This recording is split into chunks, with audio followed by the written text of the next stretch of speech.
மரியாதைக்குரிய தலித்து நண்பர்களே, தயவுசெய்து நாம் அதிகாரத்தை பெற வேண்டும், நம் உரிமையை பெற வேண்டும் என்பதற்காக நாம் கத்தியை கையில் எடுப்பதை விட்டுவிட வேண்டும்.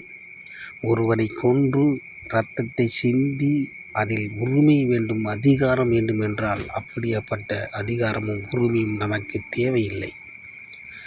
நாம் எப்படி வாழ்கிறோம், நம்மளை யார் தாழ்வுபடுத்துகிறார்கள், இழிவுபடுத்துகிறார்கள் என்பதை உலகுக்கு எடுத்து காட்டுவோம், போராடுவோம்.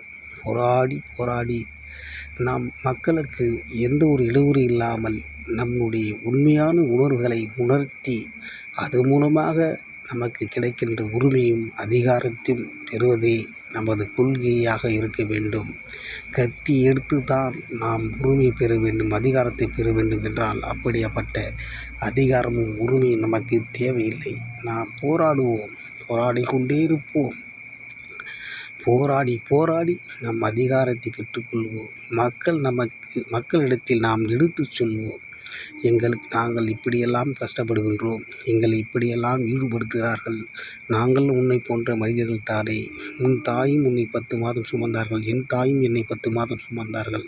எங்களை ஏன் இப்படி தாழ்வுபடுத்துகிறார்கள், இழிவுபடுத்துகிறார்கள் என்று மக்களிடத்திலே நம் கோரிக்கையை எல்லோருக்கும் தெரியும்படி நாம் வெளிச்சம் காட்டி போராடுவோம்.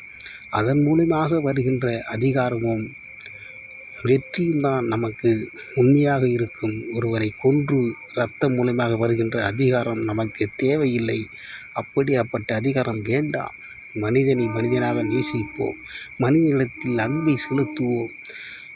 புத்தரின் வாழ்க்கை வரலாறை படிக்கச் சொல்வோம், இயேசுவின் வாழ்க்கை வரலாறை படிக்கச் சொல்வோம், நபிகள் நாயகரின் வரலாறை படிக்கச் சொல்வோம்.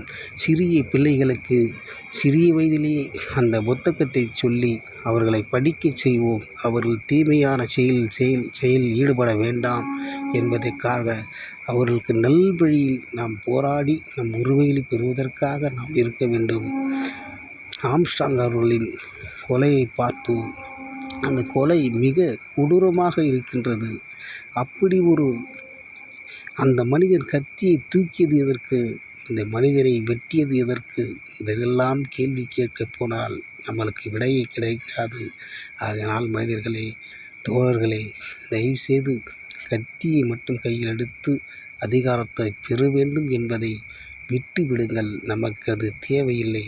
அதிகாரமும் வேண்டாம், எங்களுக்கு உரிமையும் வேண்டாம் என்றால் கூட நாங்கள் அதை போராடி பெற்று கொண்டால் அது வருகின்ற பிள்ளைகளுக்கெல்லாம் எடுத்துக்காட்டாக இருக்கும். வெட்டி இரத்தம் சிந்தி வேண்டுகின்ற அந்த அதிகாரம் வேண்டாம் நமக்கு.